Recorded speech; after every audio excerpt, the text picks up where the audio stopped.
அருட்பெருஞ்சோதி அருட்பெருஞ்சோதி தனிப்பெரும் கருணை அருட்பெருஞ்சோதி. எல்லா உயிர்களும் இன்புற்று வாழ்க, வள்ளல் மலரடி வாழ்க வாழ்க, கொல்லா விரதம் குவளை எல்லாம் ஓங்குக, நல்லோர் நினைத்த நலம் பெறுக, நன்றி நினைத்த எல்லோரும் வாழ்க இசைந்து.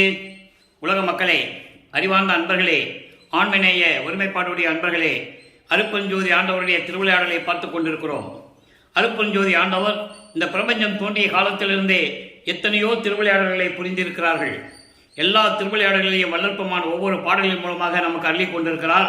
அதோடு மட்டுமல்ல, கலியுகத்தினுடைய கடைசி திருவிளையாடல் அருட்பெருஞ்சோதி ஆண்டவர் நிகழ்த்துகிறார். 1823 ஆண்டு தொடங்கி 30/1/1874 இரவு 12 வரையிலும் அருட்பெருஞ்சோதி ஆண்டவருடைய திருவிளையாடல் கடைசி திருவிளையாடல் நடந்து கொண்டிருக்கிறது. நமது பிள்ளை பெருமானவர்கள் சமயங்களும் மதங்களும் மார்க்கங்களும் சூழ்ந்திருந்த காலகட்டங்களில் ஒரு தாயின் வழியாக இந்த மண்ணுலைக்கே வருவிக்க உற்று எப்படியெல்லாம் இறைவனை அருளை பெற்றுக்கொண்டார் என்பதையும், அருட்பெருஞ்சோதி ஆண்டவர் எப்படியெல்லாம் திருவிளையாடல் செய்து கொண்டிருந்தார் என்பதையும் ஒவ்வொரு பாடலின் மூலமாகவும் ஒவ்வொரு திருமுறையிலிருந்தே நாம் பார்த்து கொண்டிருக்கிறோம். நமது பிள்ளை பெருமானவர்கள் வருவிக்க உற்று 8 ஆண்டுகள் வரையிலும் இறைவனிடமிருந்து எந்த அருளையும் பெற முடியவில்லை. அவர் யார் என்ற நிலை அவருக்கே தெரியாது. அப்போ அவருடைய மனம் நிலை ஒரு நிலையில் இல்லை. அந்த நிலையில் இருக்கும்போது 9வது ஆண்டிலே அருட்பெருஞ்சோதி ஆண்டவர் தன் மகன் முன் தோன்றி, மகனே, நீ என்னால் வருவிக்க விட்டவன், நீ என் மகன் என்று அருளை சொல்லிட்டு எப்படி புன்னகை பூத்து மறைந்து விடுகிறார். அதாவது சிரிச்சுக்கிட்டே மறைஞ்சிடுறாரு. இவர் கேட்கிறார், எனக்கு எப்போ வந்து அருளை கொடுப்பேன்னு கேட்கும்போது, முன்பருவம் பின்பருவம் காட்டி உனக்கு அருளுவேன் என்று சொல்லி மறைந்து விடுகிறார். அதன் பிறகு 9வது ஆண்டிலே ஆட்கொண்ட பிறகு இறைவனால் வருவிக்க உற்ற மகன் என்ற நிலை மட்டும் அவருக்கு தெரிகிறது. வேறு எந்த நிலையும் அவருக்கு தெரியாது. அந்த நிலையில் சமயங்களும் மதங்களும் மார்க்கங்களும் சூழ்ந்திருந்த காலகட்டங்களில் எப்படியெல்லாம் இறைவனிடம் முறையீடு செய்தார் என்பதையும், திருவொற்றியூருக்கு சென்று இறைவனை எப்படியெல்லாம் வேண்டினார் என்பதையும், எப்படியெல்லாம் இவரை பார்த்தவுடனே தியாகராஜ பெருமான் தெருவழியாக ஓடுகிறார் என்பதையும் ஒவ்வொரு பாடலின் மூலமாக நாம் பார்த்து கொண்டிருக்கிறோம். அந்த வகையிலே உருவான பாடல்தான் திருவருள் முறையீடு என்ற 56வது பாடல். திருவருள் முறையீடு மொத்தம் 232 பாடல்களை கொண்டது. இன்னைக்கு 56வது பாடலுடைய விளக்கத்தை பார்க்க போகிறோம். நல்ல கவனிங்க. இப்போ இறைவனிடம் எப்படி முறையீடு செய்கிறார்? கருத்து அறியா சிறியேன் படும் துன்பக் கலக்கமெல்லாம் உருத்து அறியா பொறுத்து அருள் ஈபவர் உன்னையன்றி திருத்த அறியார் பிறரன்றே என் மென்கன்றின் சிறுமை ஒன்றும் எருது அறியாது நற்சேதா அறியும் இறங்குகவே என்ற ஒரு பாடல். இந்த பாடலுடைய பொருள் பாருங்க. அதாவது கருத்து அறியா சிறியேன் படும் துன்பம், எதுவும் செய்ய முடியாத, எதுவும் தெரியாத நிலையில் இருக்கின்ற இந்த மகன் படுகின்ற துன்பங்களையும் கலக்கங்களையும், மனக்கலக்கங்களை எல்லாம் உரு தெரியாமல் பொறுத்து அருள். உரு தெரியாமல் என்பது இருக்கிற இடம் தெரியாமல் நீக்கி எனக்கு அருள வேண்டும் என்று சொல்லுகிறார். முறையீடு செய்கிறார். வருவிக்க விட்டவன் என்ற நிலை தெரிகிறது. எந்த அருளையும் பெற முடியவில்லை என்ற நிலையில் இருக்கும்போது இறைவனிடம் முறையீடு செய்கிறார். சிறிய பருவத்திலே, சின்ன வயதிலே, நான் எதுவும் அறியாத வயதிலே இருந்து கொண்டு உன்னாலே வருவிக்க விட்டு இந்த மண்ணுலகிலே படுகின்ற துன்பங்களையும் மன கஷ்டத்தையும் எல்லாம் உரு தெரியாமல், இருக்கிற இடம் தெரியாமல் நீக்கி என்னை ஏற்றுக்கொண்டு அருள வேண்டும். உன்னை தவிர கொடுப்பவர்கள் யாருமே இல்லை எனக்கு. ஈவுவர் உன்னையன்றி, உன்னை தவிர வேற யாரும் எனக்கு தெரியாது. எனக்கு கொடுக்கறதுனா நீ தான் கொடுக்கணும், வேற யாரும் கொடுக்க மாட்டாங்க. அந்த நிலையில் இருக்கும்போது எனக்கு வந்து அருள வேண்டும் என்று சொல்லுகிறார். அதுக்கு ஒரு உதாரணம் எடுத்துக்காட்டு சொல்லுகிறார். ஒரு பசுவின் கன்று, ஒரு தாய் தான் அணைத்துக் கொள்ளும் அந்த கன்றை. எருதுக்கு தெரியாது, காளமாடுக்கு தெரியாது. அதான் சொல்றாரு, மென்கன்றின் சிறுமை ஒன்றும் எருத்தரு அறியாது சேதா அறியும். சேதா என்றால் பசு. பசுமாடுதான் பசுங்கன்றுடைய அந்த தன்மையை எல்லாமே தெரியும். பசுமாடு துள்ளி குதித்து விளையாடும், கண்ணுக்குட்டி, பசுவுடைய கண்ணுக்குட்டி துள்ளி விளையாடும், சில தவறுகளை செய்யும். அப்போ காளை மாடு அதுக்கு தெரியாது. தாய் பசுதான் தன்னுடைய கன்றுக்குட்டியை எப்படி அணைத்துக் கொள்ளுமோ அதுபோல தாயாக இருக்கின்ற நீ என்னை அணைத்துக் கொண்டு எனக்கு அருள வேண்டும் என்று சொல்லி இந்த பாடலை அருளியிருக்கிறார்கள். இதுதான் திருவருள் முறையீடு. உள்ளத்திடம், அதாவது மனம் ஒரு நிலையில் இல்லை, அப்போ இவர் இறைவனிடம் முறையீடு செய்கிறார். என்னை நீ ஏற்றுக்கொண்டு அருள வேண்டும் என்று சொல்லி முறையீடு செய்கிறார். அப்போ இந்த நிலைகள், திருவருள் முறையீடு நிலைகள் வல்லப்பமானவர்கள் வருவிக்க உற்று 9வது ஆண்டிலிருந்து 12 ஆண்டுகளுக்குள் நடந்து கொண்டிருக்கிறது. அதுக்கப்புறம் 2ஆம் வீட்டுக்கு செல்லும்போது, 2ஆம் வீட்டு என்பது 16வது ஆண்டிலிருந்து 24 ஆண்டுகளுக்குள் என்ன நடந்தது, அதாவது 9வது ஆண்டிலிருந்து இந்த நிலைகள் எல்லாம் உருவாகுது. அப்போ 16வது ஆண்டிலிருந்து 24 ஆண்டுகளுக்குள் என்ன நடந்தது? 2ஆம் திருமுறை உருவாகும் போது திருவருள் வழக்க விளக்கம் என்ற ஒரு பதிகம் உருவாகிறது. திருவருள் வழக்க விளக்கம் என்பது ஏற்கனவே சென்ற யுகங்களில் என்னென்ன நிகழ்வுகள் இறைவனால் நடைபெற்றது என்பதை ஒவ்வொரு பாடலிலும் ஒரு திருவிளையாடலை சொல்லுகிறார். நீ இப்படியெல்லாம் திருவிளையாடல் செய்தவன், எனக்கு மட்டும் ஏன் திருவிளையாடலை நிறுத்தி கொண்டிருக்கிறாய்? ஏன் என்னிடம் வந்து காட்சி கொடுக்கவில்லை? எழுந்தருளி எனக்கு ஏன் அருளை கொடுக்கவில்லை என்று கூறுகிறார். அதுதான் திருவருள் வழக்க விளக்கம். அதில் 5வது பாடல் இதற்கு முன்னால் நடந்த திருவருளினுடைய செயல்களை, அவருடைய அருளை விளக்கி சொல்லுவது. நல்லா புரிஞ்சுக்கணும். நீங்க யாருமே சொன்னதில்லை. காரணம், கிரேத யுகத்தில் நடந்ததை திரேத யுகத்தில் வரும்போது யாரும் சொன்னதில்லை. திரேத யுகத்தில் நடந்ததை துவார யுகத்தில் யார் சொன்னது? இப்படி ஒவ்வொரு யுகத்திலேயும் நடந்ததை யாருமே சொல்லாமல் மறைத்து விட்டார்கள். வல்லப்பமான் திருவருட்பாவிலே இதெல்லாம் அழிந்துவிடக்கூடாது என்பதற்காக இறைவனுடைய திருவிளையாடலுடைய செயலை விளக்கமாக கூறுகிறார். 5வது பாடல் 2ஆம் திருமுறை பதிகம் 6. 1ஆம் திருமுறையில் பதிகம் 6 என்ன நடந்தது? முறையீடு செய்கிறார். 2ஆம் திருமுறையில் பதிகம் 6 இறைவனுடைய திருவருளை விளக்கி கூறுகிறார். நல்லா கவனிக்கணும். நாட்டில் புகழ்பெற்ற நாவுக்கரசர் முன்னாள், திருநாவுக்கரசர் பற்றி ஒரு நிகழ்ச்சியை சொல்றார். அங்கே இறைவனுடைய திருவிளையாடல் என்ன நடந்ததுன்னு சொல்றார். திருநாவுக்கரசர் பதிகப்பாட்டிற்கு இரக்கமில்லீர் எம்பெருமான் என பாட, அன்றே ஆட்டிற்கு இசைந்த மலர் வாழ்த்தி வேதம் அமைத்த மலைக்காட்டில் கதவம் திறந்தனரால் எம் கடவுளரே. அவர் தான் என் கடவுள்னு சொல்றாரு. நல்லா கவனிக்கணும் நண்பர்களே. சமயங்களும் மதங்களும் மார்க்கங்களும் சூழ்ந்த அந்த காலகட்டங்களில் நமது பிள்ளைப்பெருமானவர்களும் அந்த நிலையில் இருக்கும்போது என்னுடைய கடவுள் சிவபெருமான் என்று சொல்லுவார், தியாகராஜ பெருமான் என்று சொல்லுவார். அதே பிள்ளை பெருமானவர்கள் சுத்த சன்மார்க்கத்தை பெற்ற பிறகு அருப்பெருஞ்சோதி ஆண்டவர் தான் என்னுடைய ஆண்டவர், என்னுடைய கடவுள் என்று சொல்லுவார். அப்போ இவங்க யாரு? சிவபெருமானே, தியாகராஜ பெருமானே, நடராஜன், சொக்கநாதன், இவங்கெல்லாம் யாருன்னா சைவ சமய தலைவர்களாக இருக்கும்போது செய்த இறைவனுடைய திருவிளையாடல்களை பற்றி கூறுவது. இதுதான் விளக்கம். இப்ப பாருங்க என்ன சொல்றாருன்னா, அதாவது கலியுகத்திலே சென்ற யுகங்களிலே முன்னாளில் திருநாவுக்கரசர் என்பவர் பதிகப்பாட்டு பாட, நான் பாடுகிறேன், எனக்கு வந்து அருளை கொடுக்கவில்லையே என்று சொல்லி இறைவனை பற்றி பாட, அன்று உனது திருவடிகளை நடனமாடக்கூடிய திருவடிகளாக நடந்து வந்து வேதாரண்யம் என்ற இடத்திலே கதவை திறந்து காட்டியது எனது இறைவன் என்று சொல்லுகிறார். திருநாவுக்கரசரை பற்றி சொல்லும்போது ஒரு பாடலை சொல்லுவார். திருவடி புகழ்ச்சியிலே 1ஆம் திருமுறையிலே, இளப்புலரைந்து இளைப்புலர் அலைந்து அன்பர் பொதிசோர் அருந்த முன்னிருந்து பின்னடக்கும் பதம் என்று சொல்லுவார்.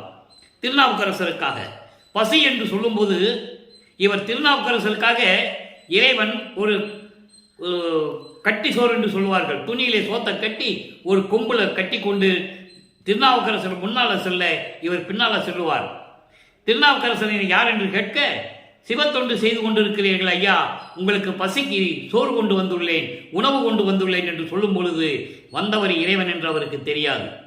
பின்னால தெரியும், அது வேற விஷயம். ஆக ஞானம் பெற்றவர்களுக்கு இறைவன் அருளும் போது வேற உருவத்தில் சென்று கொண்டிருப்பார்கள். அதே போன்று வேதாரண்யத்திலே இவர் பாடும்போது, என் பாட்டிற்கு உன் செவி சாய்க்கவில்லையே என்று சொல்லி பாடும்போது கதவு திறந்து காட்டுவார். அப்படிப்பட்ட இறைவன் என்னுடைய கடவுள் என்று சொல்லுகிறார். நல்லா புரிஞ்சுக்கணும். அப்போ தியாகராஜ பெருமானையும் சிவபெருமானையும் கடவுள்னு சொல்றார். இது அந்த நிலையில் சொல்லிதான் ஆக வேண்டும். காலத்தின் கட்டாயம், வேறு வழியே கிடையாது. பிள்ளை பெருமானவர்களுக்கு சொல்லிதான் ஆகணும். ஏன்னா அருட்பெருஞ்சாண்டவர் திருவிளையாடல் புரிந்து கொண்டிருக்கிறார். தன் மகனை சமயங்களிலும் மதங்களிலும் மார்க்கங்களிலும் இருக்க வைக்க வேண்டும். இருக்க வைத்துவிட்டு சுத்த சன்மார்க்கத்தை பெற்ற பிறகு அதெல்லாம் தேவையில்லை என்று உலக மக்களுக்கு சொல்ல வேண்டும். அப்போ இங்கே இருந்தால் தான் சொல்ல முடியும். இதான் லாஜிக்கு. அப்போ அங்கே இருக்கிறாரு, சொல்கிறாரு. அப்போது அருட்பெருஞ்சாண்டவர் சொல்லும்போது நீங்கள் கவனிக்கணும், ஏன் இவர் மாற்றி சொல்கிறாருங்கும் போது சுத்த சன்மார்க்கத்துக்கு இதெல்லாம் தேவையில்லை என்ற நிலை வரும்போது அங்கே சொல்லுவார். இப்போது 2 திருமுறை முடிஞ்சிடுச்சு. 2 திருமுறை முடியும் போது வல்லப்பெருமானவர்களுக்கு இந்த மண்ணுலகிலே வருவிக்க விட்டு 16 ஆண்டுகள் முடிந்து விட்டது. வருவிக்க விட்டு 16 ஆண்டுகள் 2 8 முடிந்து விட்டது. இப்போ 3வது 8க்குள்ளே போகிறார். 3 24. அப்போது இந்த 16 ஆண்டுகளுக்கு பிறகு 24 ஆண்டுகளுக்குள் என்ன நடந்தது? 3ஆம் திருமுறை உருவாகிறது. அந்த 3ஆம் திருமுறையில் என்ன சொல்கிறார் உலக மக்களுக்கு தெரியப்படுத்தணும். ஏன்னா தொடர்ந்து கொண்டே வந்தால் தான் இறைவனுடைய திருவிளையாடல் நடந்து கொண்டே இருக்கு. 56வது ஆண்டில் தன் மகனை இறைவனாக்க வேண்டும், அருட்பெருஞ்சோதி ஆக்க வேண்டும், பிரபஞ்சத்தினுடைய இயக்கக்கூடிய அருளாற்றலை கொடுக்க வேண்டும், தத்துவங்களை கடக்க செய்ய வேண்டும், அந்தங்களை கடக்க செய்ய வேண்டும், சரிய கிரிய யோக ஞான என்ற 16 நிலைகளையும் கடக்க செய்ய வேண்டும், சாகா கல்வியை கொடுக்க வேண்டும். இவ்வளவு நிலைகள் இன்னும் இருக்கு. அப்போ 3ஆம் திருமுறைக்கு வரும்போதே அங்கே உருவாகிறது இன்பக் கிளவி 6வது பதிகம். 1ஆம் திருமுறையிலுடைய 6ஆம் பதிகத்திலே திருவருளும் முறையீடு செய்கிறார். நான் முன்னால் வருவிக்க விட்டவன், நீ எனக்கு எந்த அருளையும் கொடுக்கவில்லை, நீ சீக்கிரம் வந்து எனக்கு அருளை கொடு. ஒரு தாய் பசு கூட கண்ணு குட்டி அணைச்சிக்கும். நீ என் தாய் போன்றவன், என்னை ஈன்றவன், நீயே என் தந்தை அருளுடையாய், என்னை நேர்ந்து பெற்ற தாயே என்று சொல்லுவார். அப்படிப்பட்ட இறைவன் எனக்கு வந்து ஏன் அருளை கொடுக்கவில்லை என்று 1ஆம் திருமுறையில் சொல்லுவார். 2ஆம் திருமுறையில் சிவபெருமான் தான் என் கடவுள்னு சொல்லுவார். அப்போ சிவபெருமான் முன்னொரு காலத்தில் யுகங்களில் செய்த திருவிளையாடலை சொல்லுவார். அதான் திருவருள் வழக்க விளக்கம். நடைமுறையிலே, உலகியலிலே, நடைமுறையிலே, இந்த பிரபஞ்சத்திலே சிவபெருமான் எப்படியெல்லாம் திருவாடையால் செய்தார் அதனுடைய விளக்கம். ஒரு விளக்கம் இன்னைக்கு திருநாவுக்கரசை பற்றி சொன்னது. நேற்று முந்தானால் பார்த்ததெல்லாம் சுந்தரனை பற்றி சொல்லுவார். இப்படி ஒவ்வொரு ஆளுக்கும் திருவிளையாடல் செய்ததை உலக மக்களுக்கு தெரிவிக்கிறார். செஞ்சது அருட்பெருஞ்சாண்டவர்னு சொல்லி தெரிவிக்கிறார். அந்த நிலையில் அப்போ அருட்பெருஞ்சோதி ஆண்டவர் அவருக்கு தெரியாது, சுத்த சன்மார்க்கம் என்னன்னு தெரியாது. இப்போ 3ஆம் திருமுறை வரும்போது காதலனை பார்த்துவிட்டு திரும்பி காதலன் வரவில்லை என்றால் அந்த காதலி எவ்வளவு துன்பப்படுவாள் என்பதை தன்னை அதாவது தன்னை ஒரு தலைவியாகவும் காதலியாகவும் இறைவனை காதலனாகவும் உள்ளத்தை தோழியாகவும் வர்ணனை செய்து இந்த பாடலை நமக்கு அருளியிருக்கிறார்கள். இன்பக் கிளவி. இன்பக் கிளவி என்பது இன்பம் தரக்கூடிய ஒரு சொல். அதாவது இன்பமாக பேசுவது, இறைவனுடைய நிலையை சொல்லும்போது இன்பமாக சொல்லுவது, மகிழ்வாக சொல்லும்போது இந்த நிலையில் உருவானதுதான் இன்பக் கிளவி என்ற பதிகம். இன்னைக்கு 5வது பாடல். தோழியிடம் சொல்லுகிறார், நல்ல கவனிங்க. இளமே செரித்தார் தாயர், இனி என் செய்குவது என்று இருந்த எற்கு நலமே தருவார் போல் வந்து, நல்ல கவனிக்கணும், நலமே போல்வார் தந்து என் நலமே கொண்டு நழுவினார் கான் உலமே அணைய திருத்தோழர் ஒற்றியாக பெருமானார் வளமே வளம் என் அவலம் அவலம் மாதே இனி என் வலுத்துவதே. பாடல் உங்களுக்கு புரியாது, பொருள் சொல்றேன். அதாவது இறைவன் வந்து எந்த விதமான சுகத்தையும் கொடுக்கல, என்னுடைய அன்பையும் எல்லாத்தையும் பறிச்சுக்கிட்டு போயிட்டார் என்ற ஒரு நிலையை, அதாவது மறைந்து விட்டார், வந்து எந்த அருளையும் கொடுக்கவில்லை என்ற ஒரு நிலையை உள்ளத்திடம் சொல்லுவது போல, தோழியிடம் சொல்லுவது போல உலக மக்களுக்கு சொல்லிக் கொண்டிருக்கிறார். ஏன்னா உலக மக்களுக்கு தெரிவிக்கணும், இவர் யாருன்னு உலக மக்களுக்கு தெரியணும். பொதுப்படையாக வல்லப்பெருமானவர்கள் வருவிக்க விட்டு 202 ஆண்டுகளாக என்ன பேசினார்கள் என்றால், மருதூரிலே ராமையா பிள்ளைக்கும் சின்னையம்மையாருக்கும், அதாவது ராமையா பிள்ளையுடைய 6வது மனைவிக்கு 5வது குழந்தையாக பிறந்தார் சொன்னார்கள். உண்மைதான், இல்லை என்று சொல்லவில்லை. ஆனால் திருவெட்பாவில் இருக்கின்ற உண்மையை மக்களிடம் சொல்ல வேண்டும். அவர் எப்படிப்பட்டவர், எப்படி வருவிக்க விட்டார், இறைவனால் எப்படி வருவிக்க விட்டார் என்ற நிலையை உலக மக்களுக்கு தெரியப்படுத்த வேண்டும். அந்த நிலையை தான் நம் ஒவ்வொரு நாளாக அருட்பெருஞ்சோதி ஆண்டவருடைய திருவிளையாடல் என்ற பதிவிலை பதிவிட்டு உங்களுக்கு நான் சொல்லிக் கொண்டிருக்கிறேன். இப்போ இந்த பாடலிய விளக்கம் பாருங்க. மலை போன்று உயர்ந்த அழகான தோள்களை உடைய தியாகராஜ பெருமானார் தாய் உள்ளத்தோடு என்பதால் அன்பாக தாய் உள்ளத்தோடு என் வீட்டிற்கு வந்தார். இது 3ஆம் திருமுறையில். ஏற்கனவே நம்ம இரங்கல் மாலை பார்த்துருக்கோம், 31 பாடல் பார்த்தோம். வந்தாரு, மாலை இட்டாரு, திரும்பி போயிட்டாருன்னு சொல்லுவார். ஆட்கொண்டதை சொல்லுகிறார். இப்போ என்னை ஆட்கொண்டு விட்டு மலை போன்ற அழகான உயர்ந்த தோள்களுடைய தியாகராஜ பெருமானால் என் வீட்டிற்கு 9வது ஆண்டிலே ஆட்கொண்ட பிறகு இப்போதான் வீட்டிற்கு என்னை பார்ப்பதற்கு அன்பு உள்ளத்தோடு வந்தார். சரி, வந்தவர் ஏதாவது அருளை கொடுப்பார் என்று நான் நினைத்துக் கொண்டிருந்தேன். என்னுடைய அன்பை எல்லாம் பறித்து சென்று விட்டார். என் நலமே சொல்ற பாருங்க, என் நலமே தருவார் போல் வந்து என் நலமே கொன்று நழுவினார். நான் ஏங்கிக் கொண்டிருக்கிறேன், இறைவனுடைய அன்புக்காக ஏங்கிக் கொண்டிருக்கிறேன். என் வீட்டிற்கு வந்தவர் அருளை கொடுப்பார், அன்போடு பேசி கொஞ்சி குழாவுவார் என்று நான் நினைத்துக் கொண்டிருக்கிற பொழுது எனது உள்ளத்தையும் எனது மனதையும் என் அன்பையெல்லாம் பறித்து கொண்டு சென்று விட்டார். உளமே அணைய திருத்தோழர் ஒற்றி தியாகராஜ பெருமானம். அதான் சொல்றேன், மலை போன்று உயர்ந்த தோள்களுடைய தியாகராஜ பெருமானார் என் வீட்டுக்கு வந்து அருளை கொடுப்பார் என்று காத்து கொண்டிருந்த போது என் மனதையும் மகிழ்ச்சியையும் உள்ளத்தையும் என்னிடமிருந்து பறித்து சென்று விட்டார். நான் என்ன சொல்லுவது? என் மானம் போய்விட்டது. உலக மக்களிடம் நான் என்ன சொல்லுவது? உறுதிய உள்ளத்தோடு இருந்த நான் அவரை பார்த்தவுடனே மனம் தளர்ந்து விட்டேன். மனம் தளர்ந்ததனால் என்னுடைய அன்பையும் பாசத்தையும் என்னுடைய சந்தோஷத்தையும் எல்லாம் பறித்து கொண்டு சென்று விட்டார், நழுவி சென்று விட்டார். நான் என்ன சொல்லுவது? இதைவிட மேலே நான் என் வலுத்துவதே? நான் என்ன சொல்லுவது தோழியே? நான் என்ன சொல்லுவது என்று சொல்லி உலக மக்களுக்கு தெரிவிக்கிறார். உலக மக்களே, நான் வறுமைக்கு ஒற்று 9வது ஆண்டில் என்னை ஆட்கொண்டு சென்ற இறைவன் அதன் பிறகு என்னை பார்க்க வெல்லவில்லை.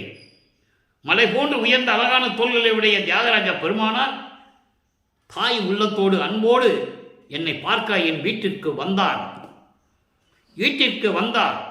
அருளை கொடுப்பார், சந்தோஷமாக மகிழ்வோடு என்னுடன் சேர்ந்து இருப்பார் என்று நான் நினைத்து கொண்டிருக்கும் போது என் அன்பையும் எனது சந்தோஷங்களை எல்லாம் பறித்து கொண்டு சென்று விட்டார். மன உறுதியோடு இருந்த நான், உலக மக்களே, இவரை பார்த்தவுடன் மனம் தளர்ந்து விட்டேன்.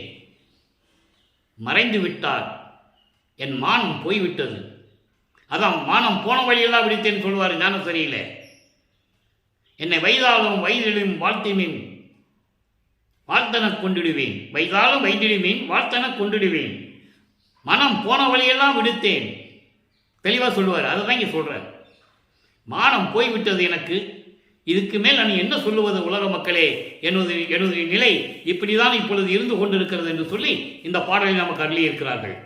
ஆக 3 திருமுறை வரைக்கும், அதாவது வரிவிக்க உற்று 24 ஆண்டுகள் வரைக்கும் வல்லப்பெருமானவர்களுக்கு எந்த நிலையும் ஏற்படவில்லை. அதன் பிறகு 4ஆம் திருமுறை உருவாகிறது. பதிகம் 1 அன்பு மாலை 12வது பாடல். ஒவ்வொரு பாடலிலும் இறைவன் எப்படி வந்து அருளை கொடுத்தார் என்பதை கூறியிருக்கிறார்கள் வல்லப்பெருமானவர்கள். அதை தான் பார்த்துட்டு இருக்கோம். பாடலை பாருங்க. பால் காட்டும் ஒளிவண்ண படிக மணி மலையே. இறைவனை சொல்றார், பத்திக்கு நிலைதனிலே தித்திக்கும் பழமே, சேல் காட்டும் விழிக்கடையால் திருவருளை காட்டும் சிவகாமி வள்ளிமகிழ் திருநட நாயகனே, மால் காட்டி மறையாது என் மதிக்கு மதியாகி வழிகாட்டி வழங்குகின்ற வகைதனை காட்டி, அண்டர்லைன் நல்லா கவனிக்கணும், வழிகாட்டி வழங்குகின்ற வகைதனை காட்டி கால் காட்டி காலாலே காண்பதுவும் எனக்கே, காட்டிய நின் கருணைக்கு கைமாறு ஒன்று இளனே. பாடல். இப்போ அந்த பாடலை பாருங்க. இறைவனுடைய திருவிளையாடல் சொல்றாரு. இறைவன் வந்து இவர் முன்னால் அருளை என்ன கொடுத்தாருன்னு சொல்றாரு. அந்த இறைவன் எப்படிப்பட்ட இறைவன் சொல்றாரு. 3ஆம் திருமுறை வரைக்கும் 2ஆம் திருமுறை வரைக்கும் நமச்சிவாயம், சிவாய நம, ஓம் சிவாயா, இப்படிதான் இறைவனை கூப்பிட்டுக்கிட்டு இருப்பாரு. நமச்சிவாயத்தை நான் மறவேனே, நமச்சிவாயம் என்று சொல்லி இடு நீரே, இதெல்லாம் சொல்லுவார்.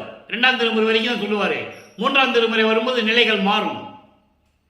நிலைகள் மாறின பிறகு 4ஆம் திருமுறை வரும்போது இறைவன் எப்படி அருளை கொடுத்தார், எப்படிப்பட்ட இறைவன் என்பதை தெளிவாக நமக்கு அருளியிருக்கிறார்கள். 24வது ஆண்டிலிருந்து தொடங்கி 32 ஆண்டுகளுக்குள் என்ன நடந்தது என்பதை தான் நாம் இப்போ பார்த்துக்கிட்டு இருக்கோம். அப்போ அந்த நிலை வரும்போது இறைவன் எப்படி அருளினார் என்பதை இங்கே தெளிவாக காட்டுகிறார்கள். அதற்கு முன்னால், இந்த பாடல் உருவாவதற்கு முன்னால், தனக்கோடி அம்மையாரை திருமாங்கல்யம் பூட்டி தாலி கட்டி அந்த அம்மாவிற்கு விமோசத்தினை காட்டியது. அது திருவிளையாடல் சொல்லும்போது கண்டிப்பாக சொல்லிக்கிட்டே வரணும். ஏன்னா 27ஆம் ஆண்டு அந்த நிகழ்வு நடக்கிறது. வல்லப்பமானவர்கள் வரிவிக்க விட்டு 27வது ஆண்டில் தனக்கோடி அம்மையாருக்கு தாலி கட்டி, அதாவது திரு மாங்கல்யம் பூட்டி அந்த அம்மாவுக்கு மோட்ச வீட்டை காட்டி விமோசனத்தை காட்டுகிறார், விமோசனம் கொடுக்கிறார். அப்போ திருமாலும் பிரம்மனும் வானவர்கள் எல்லாம் வந்து அந்த திருமணத்தின் போது அங்கே அமர்ந்திருந்து மலர் தூவி வாழ்த்துகிறார்கள். பாடலிலே உண்டு. அந்த பாடலை நம்ம பின்னால் பார்க்க போகிறோம். இந்த திருவிளையாடலை மட்டும் மனசில் வச்சுக்கங்க. அந்த பாட்டு வரும்போது உங்களுக்கு புரியும். அதன் பிறகு இந்த அன்பு மாலை உருவாகும் போது என்ன நடக்குது பாருங்க. பால் காட்டும் ஒளிவண்ண படிக மணிமலையே. நான் விளக்கம் மட்டும் சொல்கிறேன், பாட்டு ஏற்கனவே சொல்லிட்டேன். ஏன் பாட்டு சொல்லி விளக்கம் சொல்கிறேன்? மற்றவங்க மாதிரி ஆன்மீக சொற்பொழிவு செய்யும் போது சமயங்களையும் மதங்களையும் மார்க்கங்களையும் சார்ந்தவர்கள் திருவிளையாடல் சொல்லும்போது ஒரு கதையாக சொல்லுவாங்க. அதில் நகைச்சுவையும் சொல்லுவாங்க, சில நேரங்களில் கற்பனையாகவும் சில இதை சொல்லுவாங்க. திருவற்பா அப்படி அல்ல. இது அருள் அமுதம், அருள் கடல். இறைவனுடைய திருவிளையாடலை சொல்ல வேண்டும் என்றால் பாடலை சொல்லி உண்மை நிலையை சொல்லி விளக்கி சொல்ல வேண்டும். அதுக்காக தான் பாடலை சொல்லி உங்களுக்கு விளக்கம் சொல்லிக் கொண்டிருக்கிறேன். இறைவனுடைய தயவால், வளர்ப்பமனுடைய தயவாலையும் கருணையாலையும் விளக்கங்களை பெற்று உங்களுக்கு சொல்லிக் கொண்டிருக்கிறேன். இப்போ இந்த பாடலை விளக்கம் பாருங்க. பால் போன்று வெள்ளை நிறமான பளிங்கு மலை போன்று மின்னும் இறைவனை, ஒளி விட்டு சுடர் விட்டு கொண்டிருக்கின்ற இறைவன் என்று சொல்லுகிறார். பளிங்கு மலையை ஒப்பிடுகிறார், பால் போன்று வெள்ளை நிறத்தை ஒப்பிடுகிறார். உன்னை நினைத்து பக்தி பரவசத்தில் இருக்கும்போது உள்ளத்தில் இனிக்கின்ற இறைவனை பாருங்க. நிலை மாறுது பாருங்க, நிலைமை மாறுது, சூழ்நிலைகள் மாறுது. 3ஆம் திருமுறைக்கு வரைக்கும் நடந்தது வேற, 24 ஆண்டுகளுக்குள் நடந்த நிலை வேறு, 25வது ஆண்டிலிருந்து 32 ஆண்டுகளுக்குள் நடக்கிற நிலை வேறு. அதை தான் உங்களுக்கு நான் வலியுறுத்தி சொல்லிக் கொண்டிருக்கிறேன். நல்லா கவனிக்கணும். அப்போ இப்படிப்பட்ட இறைவன் மீன் போன்று அழகான கண்களை கொண்டு தன்னுடைய கண்ணுடைய கடைக்கண் பார்வையால் அருளை கொடுத்து கொண்டிருக்கும் சிவகாமி வள்ளி. அதுக்கு முன்னால 3 திருமறையில் என்ன சொல்லுவார்? உமையாளுன்னு சொல்லுவார், பார்வதின்னு சொல்லுவார், மலை அரசின்னு சொல்லுவார், எல்லாம் சொல்லுவார். இங்கே சிவகாமி வள்ளின்னு சொல்லுவார். அந்த வித்தியாசத்தை நீங்கள் பார்த்துக்கணும். சிவகாமி வள்ளி மகிழ் திருநட நாயகனே. அப்படிப்பட்ட என்னுடைய அம்மை சிவகாமி வள்ளி மகிழும்படி அருள் நடனம் செய்து கொண்டு நடன கலைகளுக்கெல்லாம் அரசனாக நாயகனாக விளங்கி கொண்டிருக்கின்ற இறைவனே என்று சொல்லுகிறார். இங்க பாருங்க, நல்லா கவனிக்கணும். அருப்பெருஞ்சோதினே சொல்ல மாட்டார். அருப்பெருஞ்சோதி இறைவன் யாருன்னு தெரியும், இப்போதான் சன்மார்க்கத்தை வாங்க போறாருன்னு தெரியும், சுத்த சன்மார்க்கத்தை இனிமேதான் வாங்க போறாருன்னு இப்போ நிலைகள்லாம் அவருக்கு தெரியும். ஒவ்வொரு பாடலாம் நம்ம பார்த்துட்டு இருக்கோம். அப்பவும் சொல்றேன், இப்போ இங்கே வந்து அருப்பெருஞ்சோதினே சொல்ல மாட்டார். நல்லா கவனிச்சுட்டே வரணும். நீங்க பளிங்கு மலை போன்று மின்னுகின்ற இறைவன், மின்னல் போன்று மின்னுகின்ற இறைவன், இப்படியெல்லாம் சொல்லிக்கிட்டே வருவார். இப்போ அப்படிப்பட்ட இறைவன், என் அம்மை அழகான மீன் போன்று கண்களை உடைய என் அம்மை சிவகாமி வள்ளி மகிழக்கூடிய, சந்தோஷப்படக்கூடிய, அருள் நடனம் செய்து கொண்டிருக்கின்ற இறைவனே, மால் காட்டி மறையாது என்பது மாயைகள், மயக்கங்கள், இந்த உலக விடயங்கள் என்பது உலக ஆசைகள், மண்ணாசை, பெண்ணாசை, பொன்னாசை, எவற்றையும் எனக்கு காட்டாமல் என் அறிவுக்கு அறிவாகி விளங்கும் இறைவனே.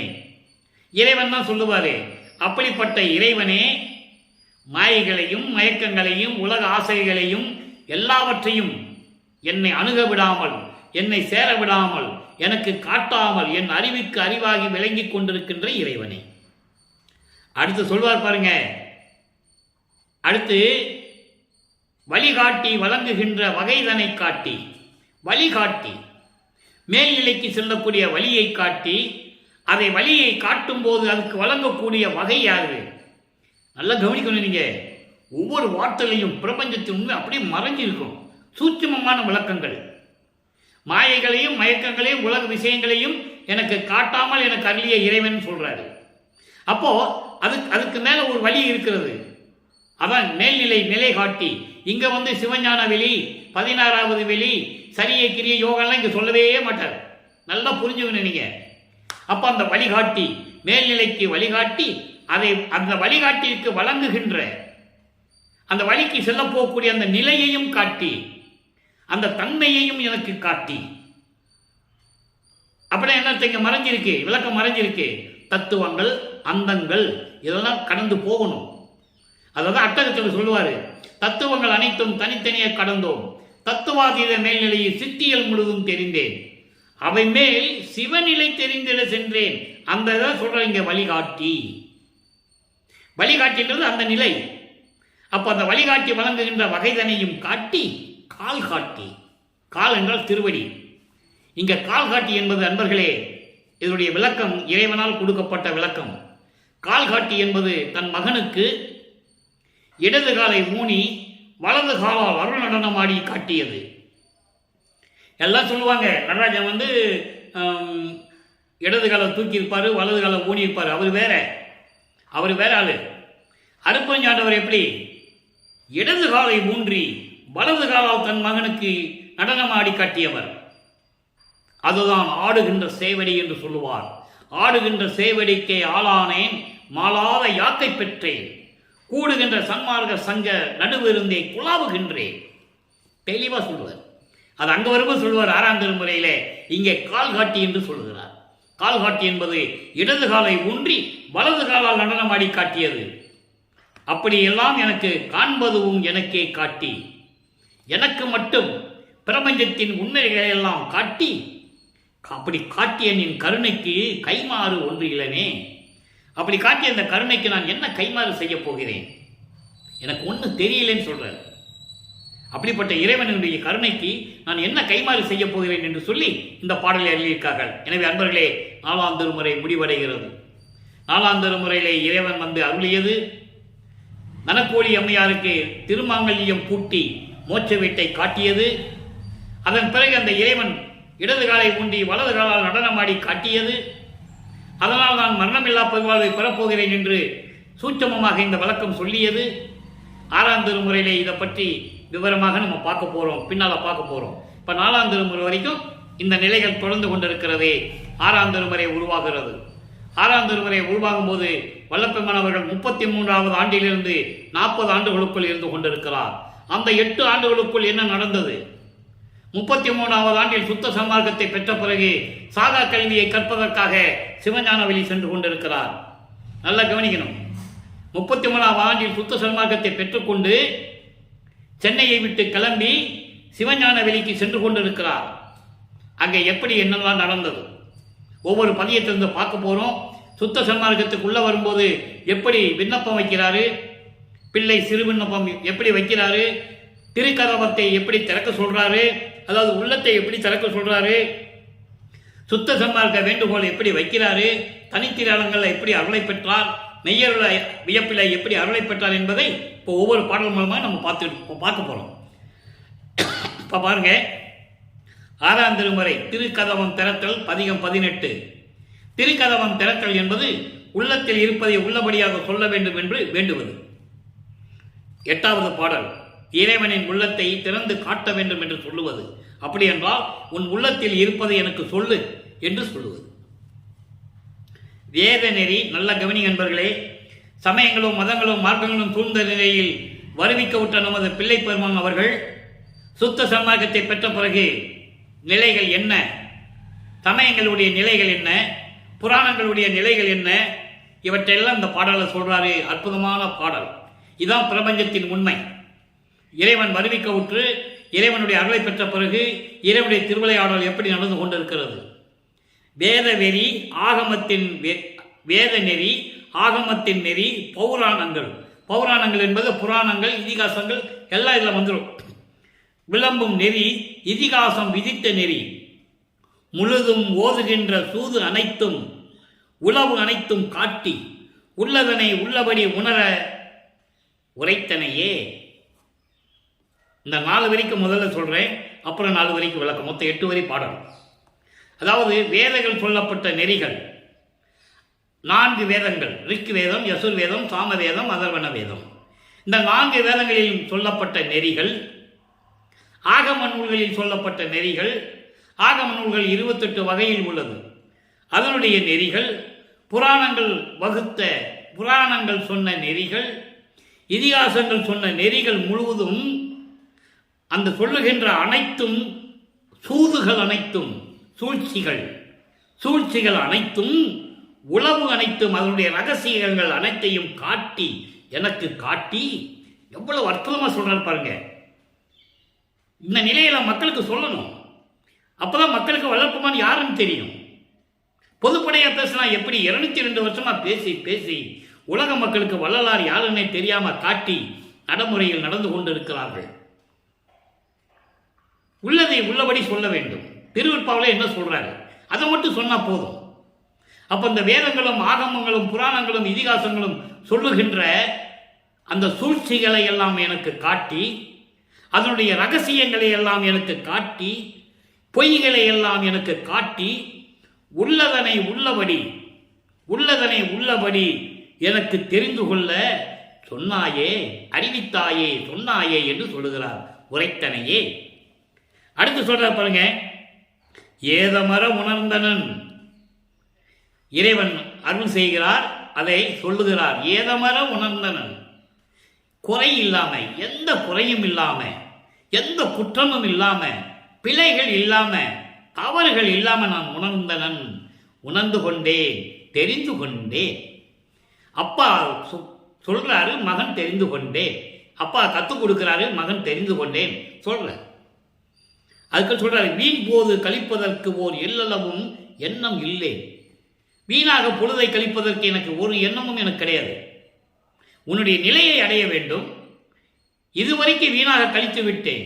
உன்னால் வருவிக்க உற்று, ஒரு தாயின் வழியாக இந்த மண்ணுலைக்கே உன்னால் வருவிக்க உற்று 32 ஆண்டுகள் வீணாக கழிந்து விட்டது. இனிமே நான் வீண் போக மாட்டேன், பொழுதை வீணாக கழிக்க மாட்டேன், ஆண்டுகளை வீணாக நான் கழித்து கொண்டு இருக்க மாட்டேன். விரைவில் வந்து அருள வேண்டும். என்னோடு நீ புணர்ந்து என்னோடு நீ கலந்து, எப்படி சொல்றான்னு பாருங்க. என்னோடு நீ கலந்து தீது அறவே அனைத்தும் வல்ல சித்தாடல் புரிவாய். தீது அறவே, குற்றங்கள் நீங்கி, குறைகள் நீங்கி, எந்த குறையும் இல்லாது என்னோடு கலந்து, சமயங்களிலும் மதங்களிலும் மார்க்கங்களில் நான் இருந்த போது இருந்த குற்றங்களை எல்லாம் நீக்கி, அனைத்தையும் நீக்கி, எல்லாம் வல்ல திருவிளையாடல் சித்தாடல் நீ புரிய வேண்டும். சித்தாடல் புரிவாய் சித்த சிகாமணியே, என் திருநடநாயகனே. அங்கே சிவகாம வெள்ளி மகிழக்கூடிய திருநடநாயகனே என்று சொல்லுவார் 4ஆம் திருமுறையிலே. 6ஆம் திருமுறையிலே வரும்போது என் உள்ளத்தில் அமர்ந்து கொண்டிருக்கின்ற இறைவன் என்று சொல்லுவார். வேறுபாட்டை இங்கே நல்லா புரிஞ்சுக்கணும். சித்த சிகாமணி என்பது என் உள்ளத்தில் அமர்ந்து கொண்டிருக்கின்ற சுத்த சன்மார்க்க தலைவனே, அருள்நடனம் செய்து கொண்டிருக்கின்ற நாயகனே, என்னுடைய இறைவனே, என் தந்தையே, அருப்பெருஞ்சோதி ஆண்டவரே என்று சொல்லி திருக்கதவம் திறத்தல் பாடலிலே நமக்கு அருளியிருக்கிறார்கள். அடுத்து பிள்ளை சிறு விண்ணப்பம். சமயங்களிலும் மதங்களிலும் மார்க்கங்களிலும் எப்படி இருந்தாரு அதை தன் தந்தையிடம் சொல்ல வேண்டும், அந்த குற்றத்தை நீக்க வேண்டும். 9வது பாடல் அற்புதமான பாடல், பிரபஞ்சத்தின் ரகசியத்தை கொடுக்கக்கூடிய பாடல், இவருடைய நிலையை சொல்லக்கூடிய பாடல். இந்த பாடலை பார்ப்பதற்கு முன்னால் ஒரு சிறு விளக்கம். காரணம், வல்லப்பமானவர்கள் சாப்பிட்டாருன்னு சொல்லிட்டு இருந்தாங்கல்ல, சாப்பிட்டது உண்மை என்று சொல்லிக் கொண்டிருக்கிறார்கள். அது மக்களுக்கு தெரியும். அதாவது இவர் சாப்பிட்டதெல்லாம் கூட இருந்து பார்த்துக்கிட்டு இருக்காங்கன்னு தெரியும். ஆனால் அந்த உணவு உள்ள போகாது. அது யார் செஞ்ச திருவிளையாடல்? நான் சாப்பிட்டதெல்லாம் அமுதமாயிற்றுன்னு சொல்லுவார். நான் உண்ட உணவெல்லாம் அமுதமாயிற்றுன்னு சொல்லுவார். நான் பசித்த போதெல்லாம் தான் பசித்ததாகி நான் உண்ட போதெல்லாம் நீ வந்து எனக்கு அருணமுதம் கொடுத்தாய் என்று சொல்லுவார். எல்லாவற்றையும் அமுதமாகி விட்டாய் என்று சொல்லுவார். அதை இந்த நிலையிலே சொல்லுகிறார். என்னால் ஒன்றுமில்லை, என் சுதந்திரம் ஒன்றுமில்லை, எல்லாம் முன்னாலே வந்தது. தெளிவா சொல்லுவார். நல்ல கவனிங்க. பிள்ளை சிறு விண்ணப்பம். இன்சுவை உணவு பல பல எனக்கு இங்கு எந்தை நீ கொடுப்பிக்க சிறியேன் இன்சுவை உணவு என்று உண்ணுகின்றேன். இன்னும் நீ தருவித்தெழில் அது நின் தன் சுதந்திரம். எனக்கு அதுக்கு சம்மதமே இல்லைன்னு சொல்றார். உன்னுடைய சம்மதத்தில் நடந்துட்டு இருக்கு, எனக்கு சம்மதம் இல்லை. இங்கு எனக்கு அதில் இறையும் சம்மதம் இல்லை. நான் தானே என் சுதந்திரத்தில் தேடுவேன் அல்லேன், தேடியதும் இல்லை ஈண்டேன். இது பாடல். இந்த விளக்கம் பாருங்க.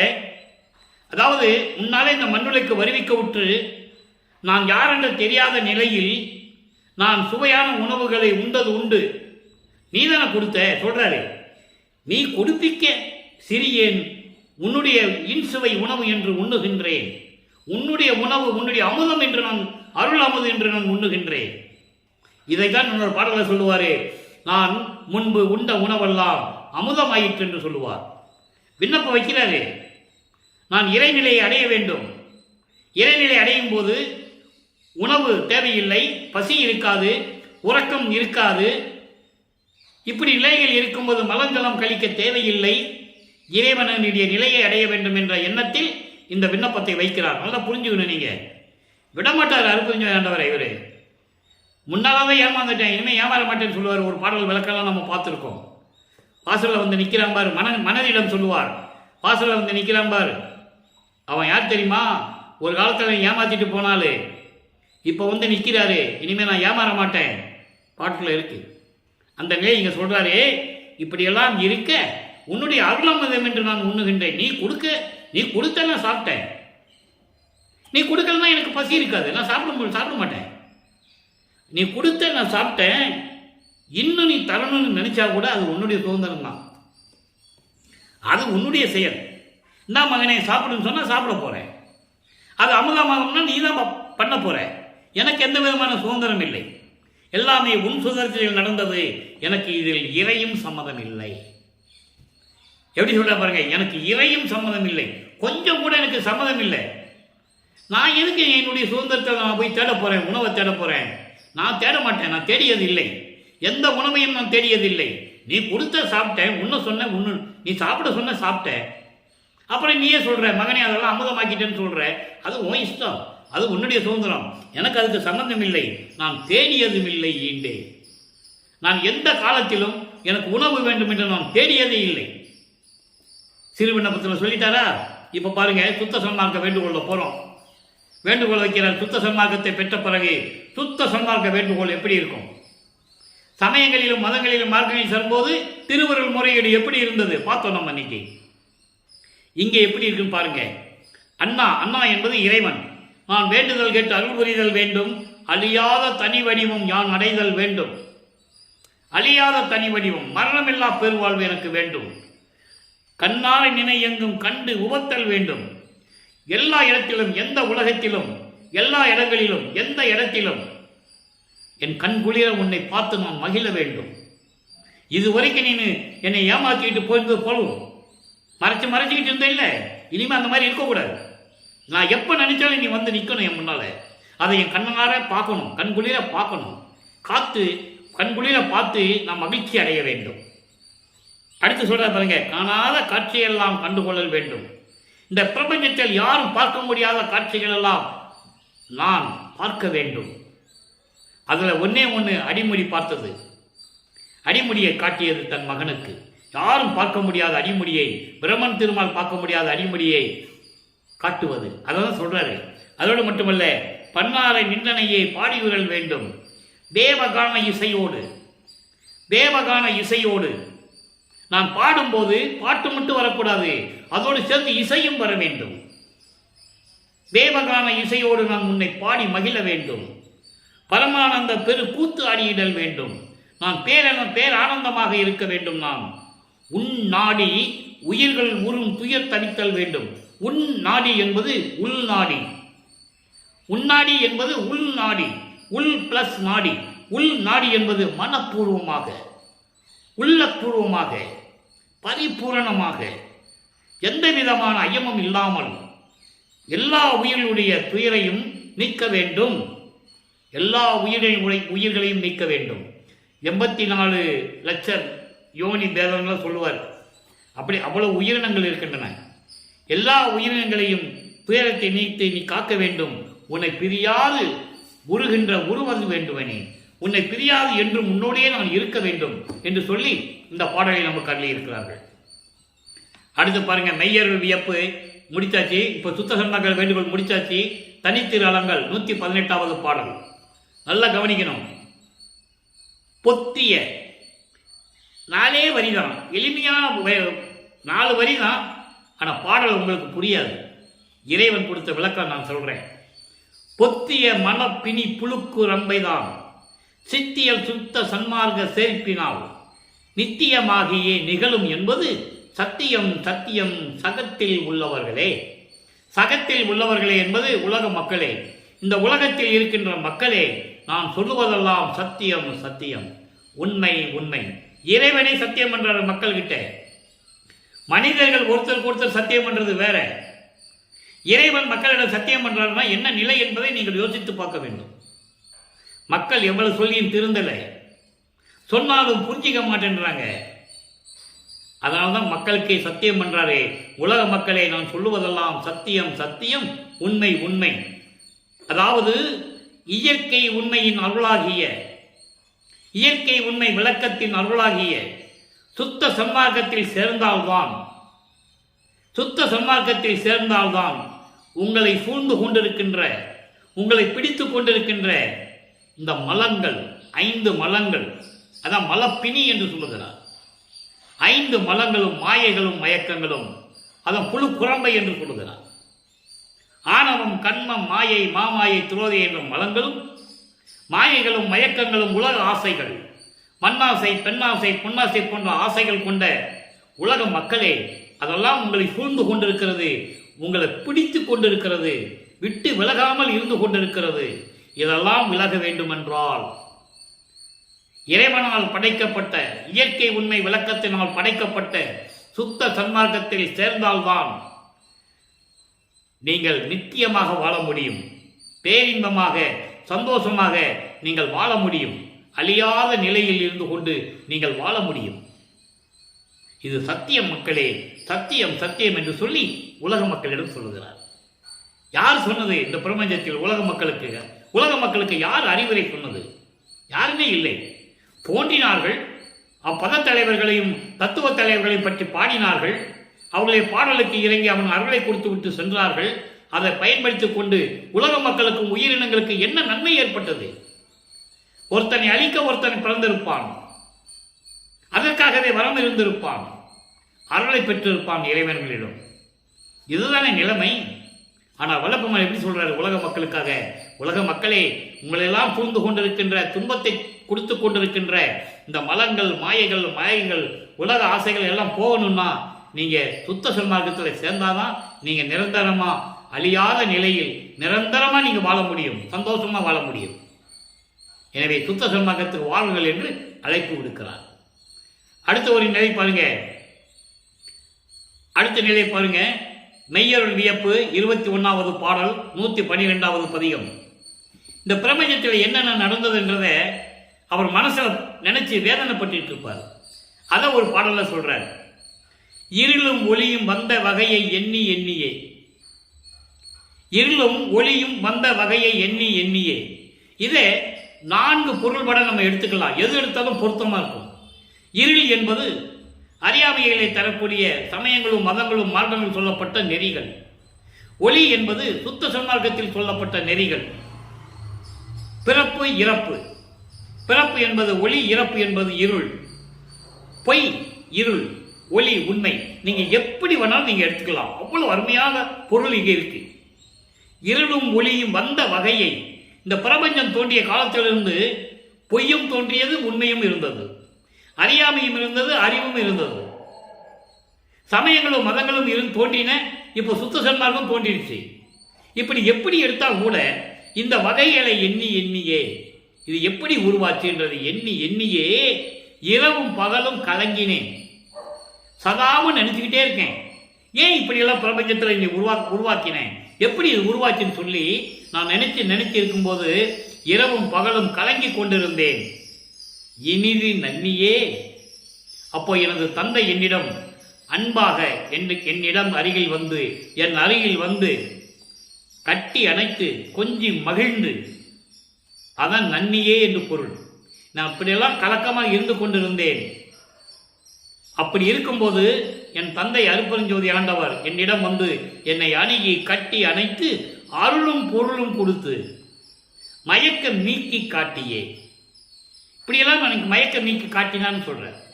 அருளும் பொருளும் கொடுத்து இன்பத்தையும் பேரின்பத்தையும் அருளையும் கொடுத்து மயக்கம் நீக்கி, இதனால் ஏற்பட்ட மயக்கங்கள் இருந்ததில்லை, அவற்றையெல்லாம் நீக்கி எனக்கு அருளை கொடுத்து உண்மை நிலையை காட்டியே அன்பால் என்னை வளர்க்கின்றாய், அன்பால் என்னை வளர்த்து கொண்டிருக்கிறாய், நல்ல அமுதம் ஊட்டியே.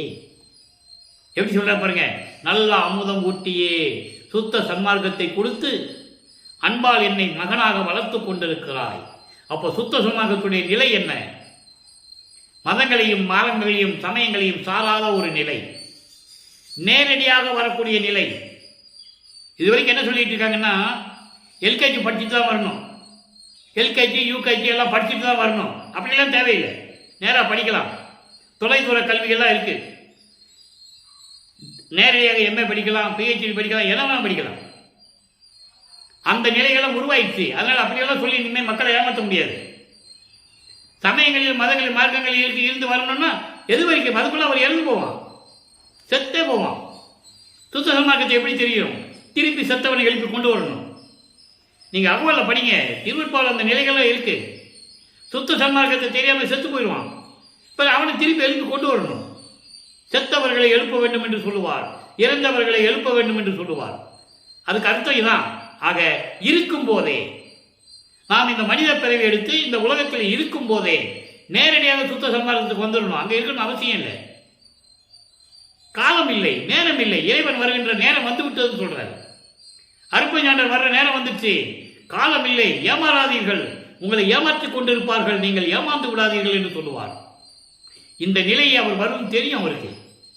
அவர் இறைவனாச்சே, அதனால முன்கூட்டியே சொல்றாரு, எல்லாம் உங்களை ஏமாத்துவாங்க, உங்க நிலையை மாற்ற பார்ப்பாங்க, உங்க மனதில் விஷத்தை ஊற்றி செடி வளர வைப்பாங்க, விஷ செடியை, அதெல்லாம் நம்பாதீங்கன்னு சொல்றாரு. பாடல்கள் இருக்கு. அப்ப நீங்க நேரடியாக வரணும், தேவையில்லை சமயங்களையும் மதங்களையும் மார்க்கங்களையும் ஒதுக்கி விட்டு நேரடியாக சுத்த சன்மார்க்கத்துக்கு வர சொல்றாரு. அதை இங்க சொல்றாரு, சுத்த சன்மார்க்கத்தை கொடுத்து என்பால் வளர்த்து கொண்டிருக்கிறாய். அப்படி என்ன அர்த்தம்? உங்களை அப்படி வளர்ப்பாருன்னு சொல்றாரு. அடுத்து பதிவு 119 ஜோதியில் ஜோதி 28வது பாடல். நல்லா கவனிங்க, என்ன பாடல், ரெண்டே வரிதாங்க. எண்ணிய எண்ணங்கள் எல்லாம் நான் எண்ணியவாறே இனிது தந்து என்னை திண்ணிய நாக்கீற்று பாரீர் திருச்சிற்றம்பலத்தே திருநட ஜோதி. நான் என்னென்ன மனசுல நினைச்சனோ அத்தனையும் எனக்கு கொடுத்து, அத்தனையும் எனக்கு கொடுத்து என்னையும் தந்து, என்னையும் தந்து இனிது தந்து இந்த உலகத்திற்கு என்னை வருவிக்க செய்து, சமயங்களிலும் மதங்களிலும் மார்க்கங்களில் இருக்க செய்து, அதன் பிறகு வேண்டாம் மகனை என்று சுத்த சன்மார்க்கத்தை கொடுத்து, எல்லா அருளையும் கொடுத்து என்னை திண்ணிய நாக்கிற்றுப்பாரே. திண்ணியன் என்பது சுத்த சன்மார்க்கத்தை விட்டு விலகாதபடி, சுத்த சன்மார்க்கத்தை விட்டு விலகாதபடி, இந்த சமயங்களும் மதங்களும் மார்க்கமுடைய தடைகள் என்னிடம் வந்து சேராதபடி தெளிவா சொல்லுவாரு. இது தொடங்கி எக்காலத்தும் சுத்த சன்மார்க்கத்தின் முக்கிய தடைகளாகிய சமயங்கள் மதங்கள் மார்க்கங்கள் என்பவற்றின் ஆசார சங்கற்ப விகற்பங்கள் எங்கள் மனதில் பற்றாவண்ணம் அருள் செய்தல் வேண்டும் என்று சொல்லுவார். அதனால் திண்ணியனாக்கி என்று சொல்லுகிறார். எனக்கு சுத்த சன்மார்க்கத்தை கொடுத்து, எனக்கு மன உறுதியை கொடுத்து, மன வலிமையை கொடுத்து என்னை நிலைநாட்டியது யார்? அருட்பெருஞ்சோதி ஆண்டவர் என் தந்தை என்று சொல்லுகிறார். திருச்சிற்றம்பலத்தை திருநட ஜோதி என்று சொல்லி இந்த பாடலை அருளியிருக்கிறார்கள். இந்த எண்ணிய எண்ணங்கள் எல்லாம் சொல்லுவார்களே, இது அகவல்ல 2 பாடல் இருக்கு. அதை சொல்லிட்டு இந்த பதியத்தை முடிவு செய்யலாம் என்று காத்துக் கொண்டிருக்கிறேன். எப்படி எண்ணியது என் கருத்து இங்கு எனக்கு, அப்படி அருளிய அருட்பெருஞ்சோதி. எவ்வளவு எளிமையா சொன்னார் பாருங்க. நான் மனசுல என்னென்ன நினைச்சனோ, எப்படியெல்லாம் நினைச்சனோ அப்படியே இந்த மண்ணுலகத்தில் எனக்கு கொடுத்தார். இங்கு என்பது மண்ணுலகத்தில் இப்பொழுது இறைவனால் வருவிக்க உற்று சுத்த சன்மார்க்கத்தை பெற்ற பிறகு எண்ணிய நான் எப்படி எண்ணியது என் கருத்து, என் உள்ளம் எப்படியெல்லாம் நினைச்சதோ, என்னுடைய மனசு எப்படியெல்லாம் நினைச்சதோ அப்படி அருளிய அருட்பெருஞ்சோதி சொல்லிட்டாரா. அடுத்த ஒரு பாட்டில் சொல்லுவாரு, எத்தகை விளைந்தன என் மனம் அங்க கருத்துன்னு சொல்லுவாரு, இங்க மனம்னு சொல்லுவாரு. என் மனம் எப்படியெல்லாம் விரும்பியதோ அங்கே மனம் எப்படியெல்லாம் நினைச்சதுன்னு சொல்லுவாரு, இங்கே விரும்பியதை சொல்லுவாரு. எவ்வளவு வித்தியாசம் பார்க்கிறோம். நினைக்கிறதுக்கும் விரும்புறதுக்கும் வித்தியாசம் இருக்கு. அப்போ எத்தகை விளைந்தன என் மனம் இங்கு இந்த மண்ணுலகிலே எனக்கு அத்தகை அருளிய அருட்பெருஞ்சோதி, அப்படியே எனக்கு அருளிய அருட்பெருஞ்சோதி என்று சொல்லி இந்த பாடலை முடித்து இன்றைய அருட்பெருஞ்சோதி திருவிளையாடலை முடிக்கிறோம். பதிவு 56 நீங்க பார்க்கணும். தொடர்ந்து பார்த்தாதான் இறைவனுடைய திருவிளையாடல் உங்களுக்கு புரியும். எனவே அன்பர்களே, நீங்களும் சுத்த சன்மார்க்கத்தில் இருந்து கொண்டு இறைவன் அழைக்கிறார், வாருங்கள் வாருங்கள் என்று அழைக்கிறார். வம்பின் என்று சொல்லுவார், வம்பின் ஞானசரியில் சொல்லுவார், வாருங்கள் என்று கூறுகிறார். வந்து கொலையும் புலையும் தவிர்த்து, மாமிச உணவுகளை தவிர்த்து, உயிர்களை கொலை செய்வதை தவிர்த்து, மண் அகல் விளக்கிலே தீபமேற்றி, மண் அகல் விளக்கிலே தீபமேற்றி அருட்பெருஞ்சோதி அருட்பெருஞ்சோதி என்ற மகாமந்திரத்தை கூறி இறைவனுடைய அருளையும் செல்வங்களை எல்லாம் பெற்று இந்த வையகத்திலே நீங்கள் வாழ்வாங்கு வாழ வேண்டும் என்று வல்லற்பெருமானுடைய தயவாலயம் கருணையாலயம் உங்களை வாழ்த்தி இந்த வள்ளலார் ஊழியன் விடைபெறுகிறேன். மீண்டும் நாளை சந்திப்போம். நன்றி, வணக்கம். அருட்பெருஞ்சோதி அருட்பெருஞ்சோதி, தனிப்பெருங்கருணை அருட்பெருஞ்சோதி. திருவிளையாடல் நாளையும் தொடரும்.